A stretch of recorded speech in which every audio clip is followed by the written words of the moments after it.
तो hi friends, welcome back to my YouTube channel explore Sridhar. आउ एक फ्रेश वीडियो को मु श्रीधर आपको स्वागत करछि। तो दशहरा कहले आम समस्त माइंड रे गोटे आसे से होची कटक। तो आज से ही हब को जीवा, से कटक शिल्प सिटी की जीवा। तो बुली देखिया सेठी किपरि भाबे चांदी मेढ़ एथरक नुआ अपडेट हेची आ सुनारे किछि अपडेट हेची सेटा बुली देखिबा। तो अबे ओलिसा बाजार भी जीवा। ओलिसा बाजार सेठिका मेढ़ एक नंबर मान्यता पाइथिला आउ सेटा दिल्लीर प्रगति मैदान रे से जाइए एक नंबर आवार्ड पाइथिला। तो आमे जीवा सेठिकी देखि बुली देखिबा और नना सहित भी किछि कथा हवा आ सेठी केमदी माछ भोग तांका परंपरा रहिछि सेटा भी देखिबा। तो आपण मानकु भी देखेबी, आपण मानक कटकर वीडियो को पूरा एंजॉय करंतु, पूरा कंटिन्यू फुल वॉच करंतु। माने स्किप कले आपण किछि भी जानि परिबेनी। तेणु चलंतु जीवा बुली देखिया।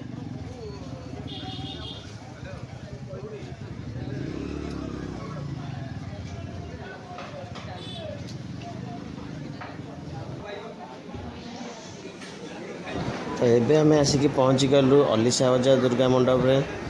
तो चलन सेठी देखिबा मांकर किभଳି भाबे सुंदर सजासजी ହେଇଛି।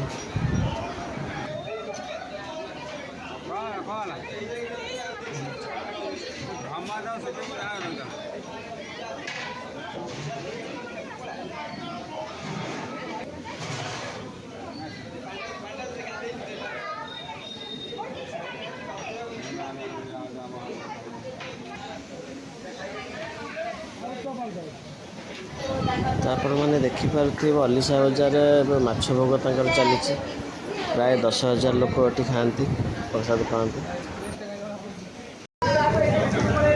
तो सांग मैंने एवं आसिक पहुँचाई ओलिसा बाजार दुर्गा मंडप। तो सेठिकार नना को पचारि बुझा सेठिकार कौन माँ रही सब रहस्यमय जिनस केवे कौन सब माछ भोग केवे कौन हुए केवे कौन पूजार विधि अच्छी सब पचारि बुझा।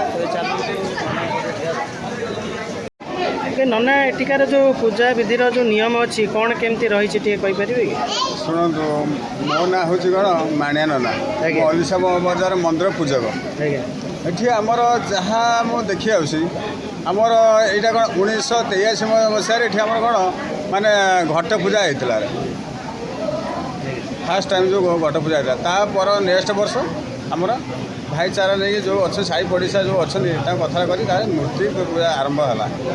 मूर्ति आस्ते आस्ते आस्ते आस्ते जहाँ माँ आशीर्वाद गहना पत्र किसी है भर 2000 मसीह गहना पूरा कम्प्लीट है।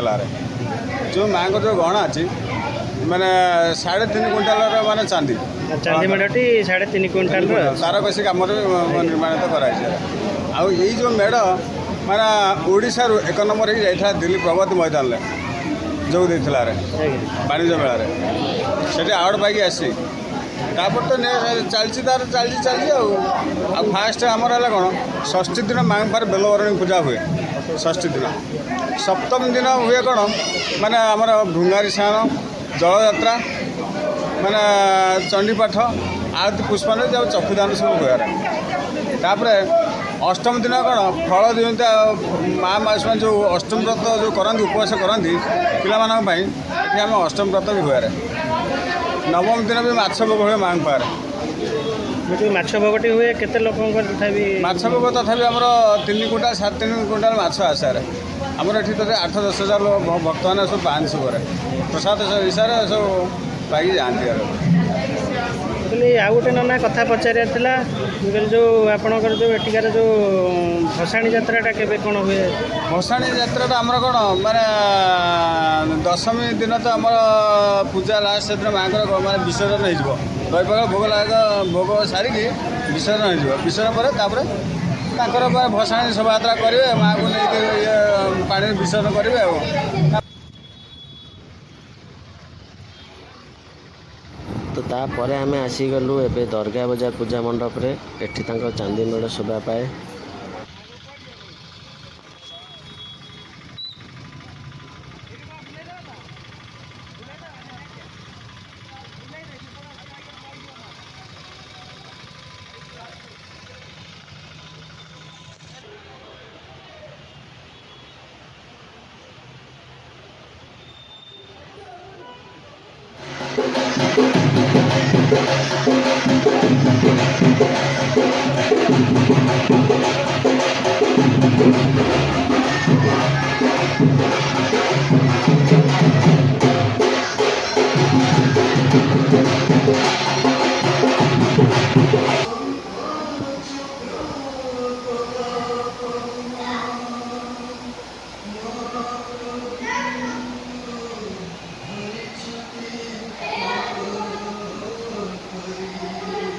यहाँ जो आपण मैंने देखुं यहाँ मानसिकपाटनार दुर्गा यहाँ बहुत ही सुंदर लगुच माँ प्रतिमा देखिपे सांग मैंने।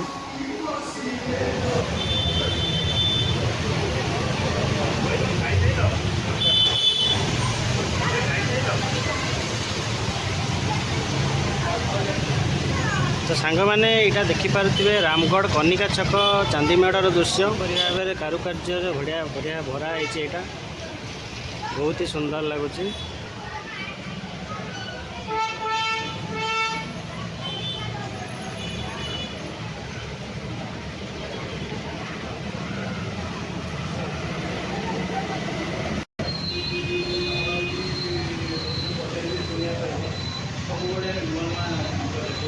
ଏବେ जोटा ये मेढ़टी आप देखुं यहाँ हूँ चंडी रोड शेख बजार ये सेकेंड टाइम ये चांदी मेढ़ होता फास्ट चौधरी बजार होता तापर ये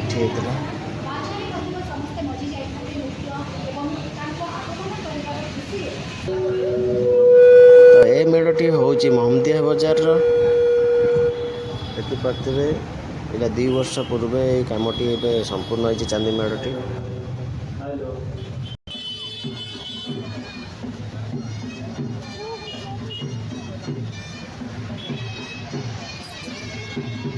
एबे जो आपण मैंने देखुं यहाँ हूँ चांदनी चौक मेढ़ आपको बहुत सुंदर भाव सजासजी करा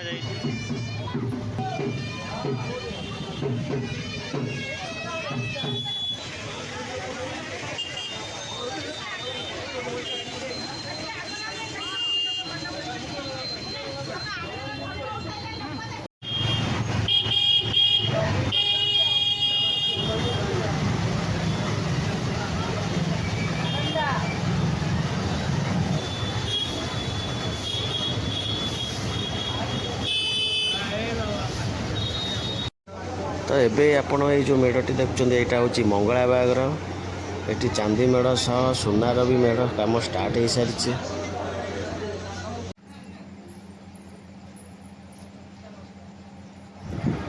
तो ये मेढ़टी हूँ आमर दरखापाटणार देखो किपर भाव सुंदर लगुच मेढ़े लाइट्र कामटी होती कटक आसवे आदि एपरी भाव काम न देखिए तो आउ कौटी देखिए बहुत ही सुंदर। तो ये मेढ़टी हूँ आमर बालू बजार जहाँकि लोक कहते यहाँ सर्वप्रथम ये बालू बजार मूर्ति ये स्टार्ट होता।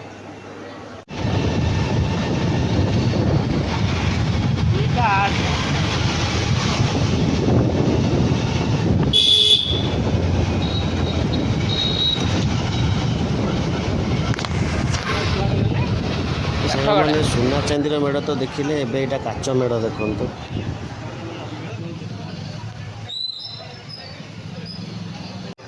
यहाँ टाउन हॉल मेढ़टी अगर प्रति वर्ष यही टाइप थीम हुए आ बहुत सुंदर करते।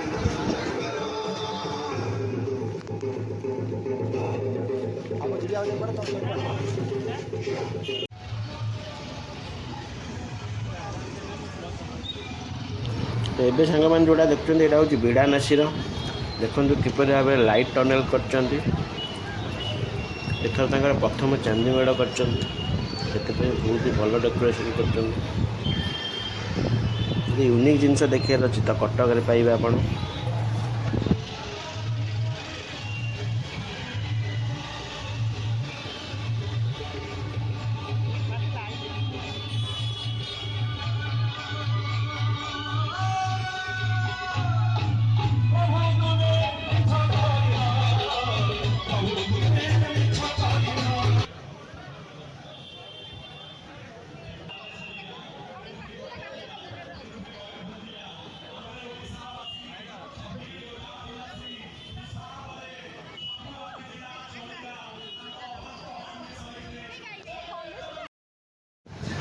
तो ये सांग मैंने यहाँ जो देखते यहाँ रानीहाटर मेढ़